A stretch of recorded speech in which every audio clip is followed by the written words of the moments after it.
What's up, y'all? Cliff and Chandra here from Not Gospel Studios. Joe Rogan just this week had a fascinating person on his podcast, in my opinion, Steven Pressfield. He's the writer of The Legend of Bagger Vance. He wrote a fantastic book that's helped a lot of people called The War of Art, one of my favorites.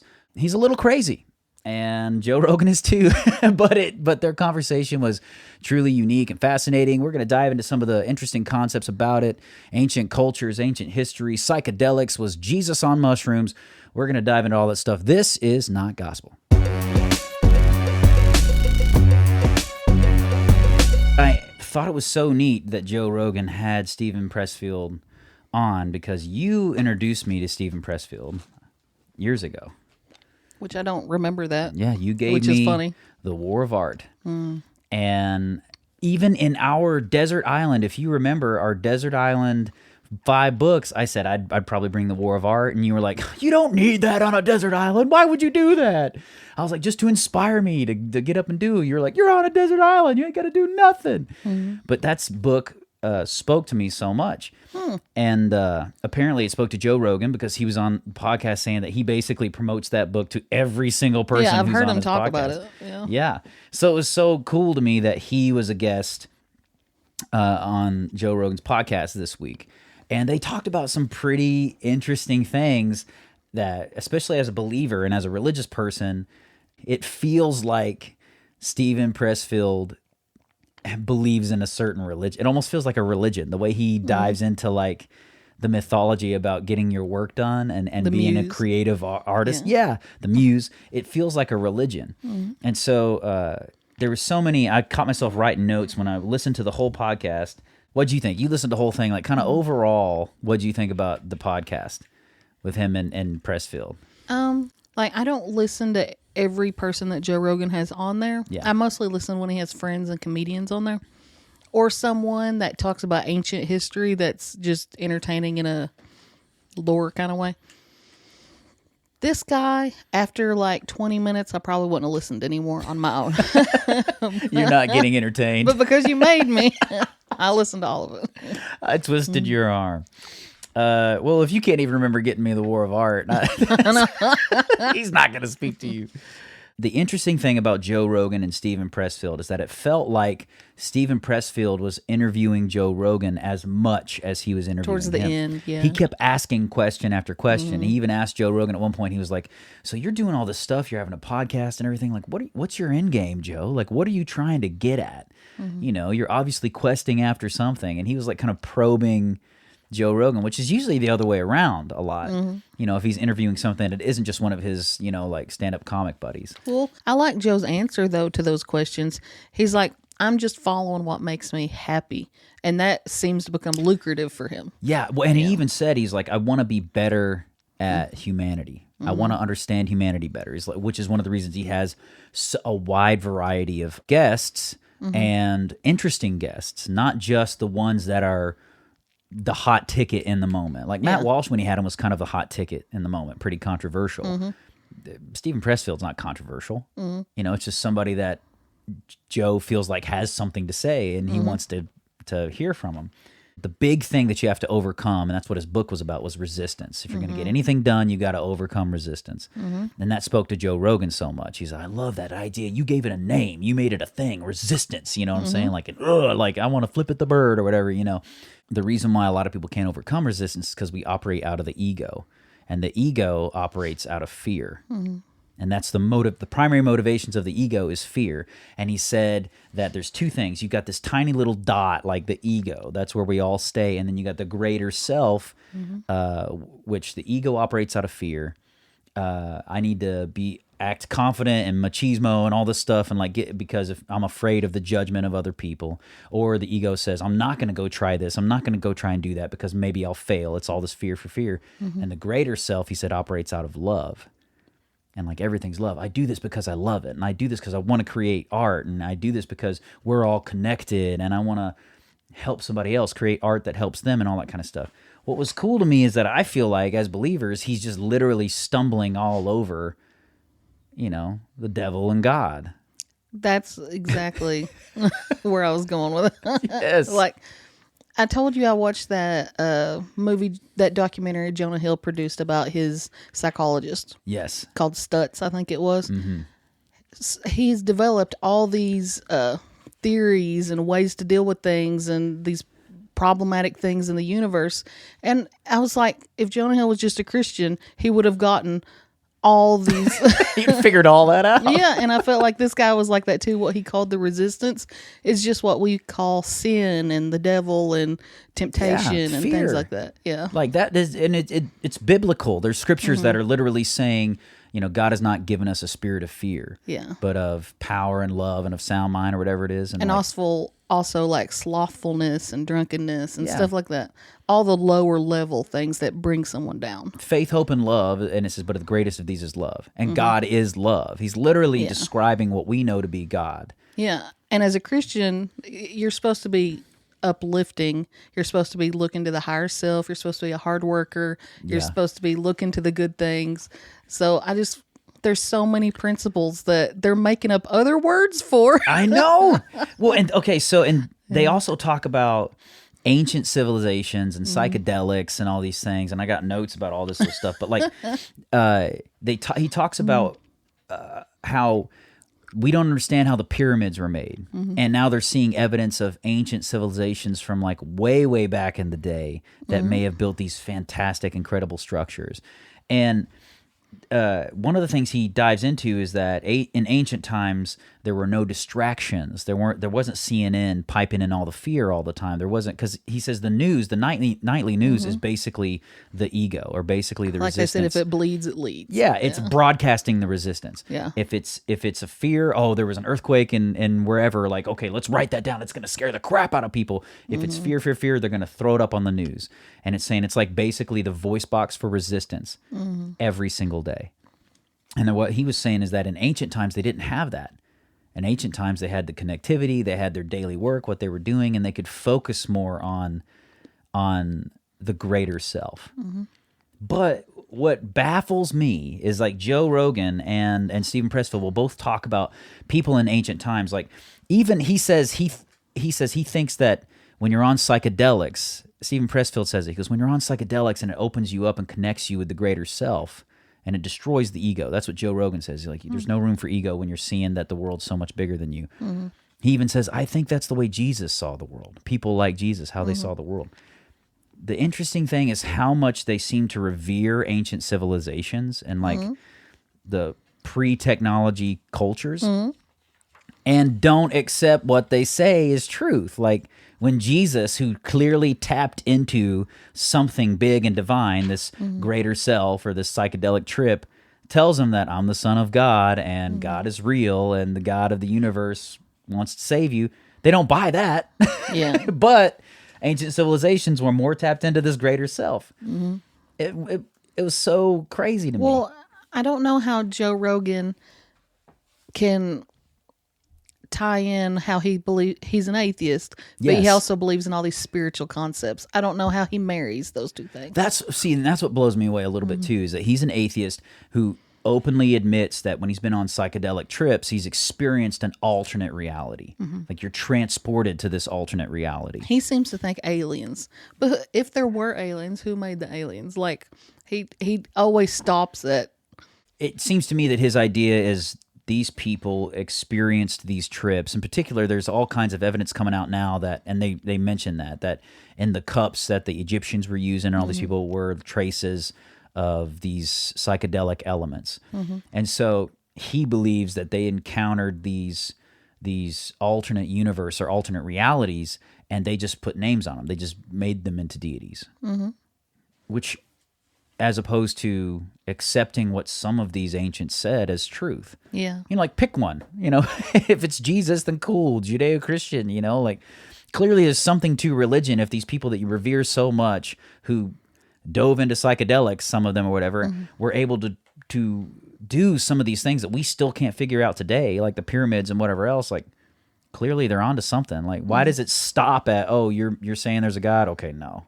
You know what I mean? Like why is that the unbelievable thing? You can believe that there's an unseen universe that's all around us, this realm that we can tap into through psychedelics, and you can just believe that. But when you start talking about an intelligent being creating it, that's where I draw the line. Yeah. I don't understand that. At an hour and a half into it, this is something that they also talk about that I really, really liked, because about an hour and a half, it's literally almost at the 1.5 hour mark. He talks about how he doesn't read the comments anymore, Joe Rogan. And he doesn't read the good ones or the bad ones on any of his stuff. Yeah, I thought that was good. Yeah. And he said that the reason he doesn't is because somebody who leaves negative feedback online, it literally is just deeply damaged people who want to damage someone else. That's all they're trying to do. Yeah. They want you to feel their crap. They want you to feel their crummy damage. And but you don't have to take it in. Like, you can ignore it. You don't have to read the comments. And I've noticed myself that connected with me so much, because I've noticed myself on the channel, we like to have like an open forum. If you disagree with us, we're Christians. It doesn't mean we're going to mute your voice. Let's have an open discussion. I have only blocked and removed the comments of people who were just negative and did not address what I was saying. Like, if we're engaged, If they're kind of harassing. yes, Yeah. and we eventually get to a point where they're like, well, you guys are just idiots, and here's why you're wrong, or not even here's why you're wrong. You're just idiots, and this is how it is. Not even addressing the content of our interaction. And immediately, I hate deleting and blocking. I hate deleting comments and blocking people. But I get to a point when he read that, when I listened to him say that, it kind of reaffirmed what I was saying, is like, they just want to damage you. They're damaged, they're hurt, and they just want to bring you down in their crap, especially when they're not wanting to have a good conversation at all. And that connected with me, because I was like, that's the people on the comment section that I'm like, oh, so you're just name calling and being dumb. Okay, you're out, you know. But what do you think about the psychedelics thing? That there's more evidence of the Egyptians and all these other ancient civilizations engaging in psychedelics along with their wine and whatever else. Like, Well, I think you got to take everything with a grain of salt. I don't think a lot of people could come to my house and tell me what I did yesterday. How are they figuring out what happened 780,000 years ago? Like, that's ridiculous to me. Well, but also, like the fishing and thing, like they've got evidence that yeah, 100,000 years ago. They said it's 780,000 years ago they found some fish teeth, and so that's evidence that there was. Well, back then they found burnt fish, so there was evidence that they were cooking the fish, but not that they were controlling the heat. And it was So like 70,000 years ago, which is way earlier than they thought. Yeah. Humans were using like oven technology to control the heat and cook fish or something like that. Supposedly. Yeah, but I think they pushed it to almost 1 million years ago. I think they said 780,000. Like, they think they're discovering stuff from what they call modern man, from that far back. Bullcrap. Well, I can't remember if it was this podcast or another little short I saw of his where he's talking about how they're watching primates use tools now. Did you see that? Was it No. in this? No, but I know they do. Images of apes now and orangutan using spears. Yeah. That they've apparently seen humans do it, and they're teaching themselves to do the thing the humans do. And they're like reaching out over the tree, stabbing a fish. They're reaching over the tree and they're stabbing a fish with the spear, and they're using tools. I mean, that doesn't surprise me. Otters use rocks to crack open nuts. Like, it's not that big a deal. I didn't think about that. That just made me feel way better, because he was sitting there like, maybe we're seeing we're observing primates in the Stone Age. Like eventually 20,000 years from now they'll be more evolved or whatever. Like, No. I think animals are just... that's where the buck stops with Chandra. No. I think animals are just smarter than we generally give them credit for. But about taking things with a grain of salt and... Okay. So say we find traces of psychedelics, like they talk about the disciples were on mushrooms and stuff, which I do not believe, but they say there's evidence for that. I don't necessarily believe that. They didn't, and they didn't talk about that in this, but they just kind of talked about ancient cultures. Yeah. But I think if you fast forward 1,000 years from now, they're going to look back and tear apart our homes and stuff and be like, oh, all the plates had lead paint on them and all the houses had lead paint in them. These people were lead poisoned constantly. And I know that's something they say about our parents going through the 40s and 50s and stuff, but you can make a lot of assumptions that don't really change our day-to-day behavior with each other. Like, I ate off a lead plate last night probably because I used those old Cornell plates from the 50s that had the lead plate. You're supposed to throw them out. I still use them. Chandra's offing herself every day. Probably. But, I mean, you can make a lot of assumptions from that 1,000 years from now. There's so many things that they say in this podcast, him and Steven Pressfield, which it does feel like Steven Pressfield is essentially kind of witnessing to Joe Rogan, but in his weird religion, I call it weird. I'm not trying to judge him, but when you start talking about this Grecian goddess muse thing that you kind of pray to every morning, which he does, he says he recites Homer's Odyssey prayer and gets to work. And Joe Rogan doesn't necessarily buy it. He says if you've got to visualize it and make it an entity so you get your work done and you improve, he's like, I think that's fantastic. He's like, I'm not buying it, but it does feel like Steven Pressfield's just trying to witness to him about this kind of mythology he's sort of following almost the entire time. What kills me is they say so much throughout the entire podcast, so many things that I know to be like Jesus speak. Like, this is what the Bible's telling you. There's one thing where Joe Rogan, a big slogan he has is getting in your own way. He says, you got to stop getting in your own way. Yeah. And when Steven Pressfield asks him to expound on that, and what do you mean by getting in your own way? He says, oh, well, we're like, you're so caught up with being successful that you're literally trying to make content that is going to generate this reaction. Instead of just trying to make good art, you're literally making it based on the results. Like, I'm going to make a video that's going to get this many thousand views, and that's it, and move on. Yeah. Or you're trying to make a song that's going to get this many thousand freaking downloads and move on, not about just creating a great song. And we've said this as Christians in our band over and over. I called it engineering the increase. You can't engineer the increase. You go in, you write one really big single, like we had God Is on the Move that went number one, and then all you want to do from that point on is get with all these writers and just write singles. And you forget about writing a record that moves people. And that's a scripture-based thing, because Jesus says, like, when you're a farmer, you plant the seed, you water, you fertilize, and you go to sleep. And you have no control over whether that grows. Literally, Joe Rogan, when he says get out of your own way, he's basically reciting that parable. He's essentially kind of paraphrasing it and being like, do the work, go to sleep, and whatever happens, happens. Yeah. Just focus on doing good work, not trying to engineer the increase. Yeah. And that's full-blown, like, you might as well be reading Jesus, bro. Like, it blows me away. I totally get what you're saying. But also what I thought he was saying was, instead of living in bitterness, try to live in gratefulness. Like, an attitude of mind. Yeah. About getting out of your way. Yeah. No, that's true. Like, always being grateful. Yeah. If you did not hear them occasionally step into, like, oh, we're all on mushrooms, and like the muse is real and all this, you would have thought that they're just New Age Christians talking about Jesus and talking about scriptures. I felt like it was crazy to me. Yeah. How similar it was. Like, they just need to know the Lord. If I get a chance, if I get a chance to tell Joe Rogan about Jesus, I'm sure he's already been told, but still. Yeah. I think he's strongly rejected the idea. He would think I was an idiot. I probably sealed my fate just by saying that and having that out there on the internet, that I'm never going to get on Joe Rogan podcast. Oh, man.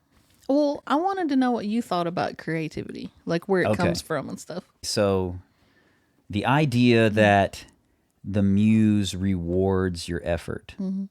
It's such a mystical thing to think about, that, like, human beings can tap into something in them that if you just work and work and work, eventually something fantastic comes out that you didn't even know was in there. Like, what was his name? Steven Pressfield. Like, he talked about, he's like, these stories, he's like, I sit down and start writing them. He's like, these whole stories come out of me that he's like, I didn't even know was in me. I hadn't put thought into. They just flowed through him, basically. Well, okay, so my dad's novel, Man of God, reading The War of Art helped me finish that book, helped me write it and commit to finishing that book. It also helped me write and finish Pillar of Light. I connect more with what he's saying on Pillar of Light than my dad's book, because my dad's book was a series of interviews. It's based on his life. It's all real stuff. I'm just creating the characters so that nobody can get sued. Pillar of Light, the book I hadn't released yet, which If I read War of Art one more time, I'll be releasing Pillar of Light, It Sure Is the World. But that sci-fi book, over and over, it went in directions I did not anticipate. Yeah. Things that I didn't know were there. And I believe that it's God. I believe that it's God rewarding the effort. You know, but at the same time, I know how somebody could turn around and be like, well, but non-believers write great, wonderful stuff all the time. It can't be God. So the scripture that says, as your faith, so be it unto you. If I believe that if I sit down and I pray for 30 minutes before we sit down and have conversations, God's going to anoint that day with some good stuff, then I believe it's going to happen. But do you think it all comes from your brain and just, you know, like how dreams just get crazy? Or I think do you think it can be a spiritual component?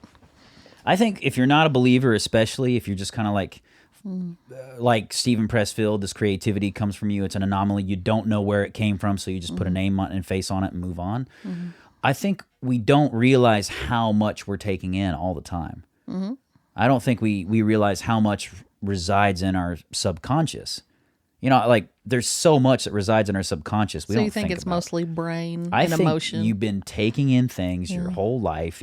You're everywhere you go, look, you know, especially now where we're sharing and we're experiencing more information today than ever in human history. And when that's happening, yes, it's distracting, but a lot of it is knocking on your subconscious. And I think maybe you're just tapping into your subconscious. Like when you're going, and he calls it the greater self. I think when you're going and you're working, you work and you commit to doing it, there's something about getting in a repetitious mode of I'm going to do this thing over and over and over, and something new happens that literally I think it allows your subconscious to express sometimes. I definitely think that's a part of it, but I think I get into the more woo-woo spiritual world about creativity than you do maybe. Then I don't think there's a muse the way he talks about, like a goddess, the muse that just lights upon you. But I do think that the spirit world is different than we know it to be. I think there's all kinds of crap going on we don't know about, and that we tap into it more than we know, Christian or non-Christian, because the spiritual world exists whether you serve God or not. And no, see, I'll agree with that. Like, so as a believer, I think that the you know, Satan and his forces and God and his forces nudge on people for influence. Yeah. I think if Satan sees an opportunity for someone who's really putting in the work, this could be big and this could be influential in my direction, I'm going to nudge him. Well, I kind of think all creativity, artistry, inventions, I feel like mankind levels up all around the world together It's a great way to say it. At a rate Leveling together. Up. Yeah. Well, like when, when they started getting planes in the air, the Wright brothers weren't the only ones working on it. They just reached the goal first. It's like mankind as a whole had reached a point where it's like, we're going in the air now. But Steven Pressfield and Joe Rogan talk about that leveling up as a bad thing. Like when he talks about Dances with Wolves with Kevin Costner and the people, the cowboys or the people of that era in the 1800s who were captured by the Native Americans. Yeah. When they finally got rescued, they did not want to return to our civilization. They wanted to go back to the more simple time, the more unleveled, you know what I'm saying? Like the leveled down, the boop, boop, boop. They wanted to go back to those times. And he talks about how there's something rewarding and fulfilling that we're missing now in the age of technology that we try to emulate. Like when he talks about fishing, back in the day, you take a guy fishing and there's this exhilarating feeling when you got the fish, not because, oh, I got a big fish and I'm going to win a trophy at the tourney, because you're going to feed your family. And it's this exhilaration of rush of like, I've done my duty, you know? And he said like, nowadays you don't have that. And now you're, like you said, like we talked about in another conversation, you're sitting in a cubicle for a bunch of dollars, and those dollars don't do anything. It's not providing a service. You're going to buy the next thing, but who cares? And so in his mind, it's almost like the leveling up of our society is like further and further removed from what's good for humans. Well, I think any kind of industrialization like we had at that time, where you weren't just, you know, you take care of you and your family. You're on a farm, you're fishing, you're building your fires every day, you're chopping your own wood. There's a satisfaction that comes deep in your soul in that. But I can see how living close to the land is more satisfying. Did you see how grounding is a new thing when you're Yeah. remember they're laying in the bed and there's that guy's got a cable out of his window and he's got metal duct tape on his bed and then he's like grounding himself while he sleeps? I don't know if there's any reality to that, but I do know I don't think it can hurt. And I go outside and I stand barefoot sometimes just in case it helps. You're like the people that say, well, just in case the Christians are right, I will believe in God. No. Well, I think God put a lot of stuff on this earth for us that we don't utilize. And I don't know how much the sun, the earth, I don't know how much that influences our physical bodies. I don't know. If you like this clip from the Not Gospel Studios YouTube channel, don't forget to share. Click on one of the other links and videos. You can find them here and here, and subscribe. I think it's down here. Tell your friends about us. Tell them that it's healthy, that it's vegan, and all of those things. Keep being awesome, because that's how God made you.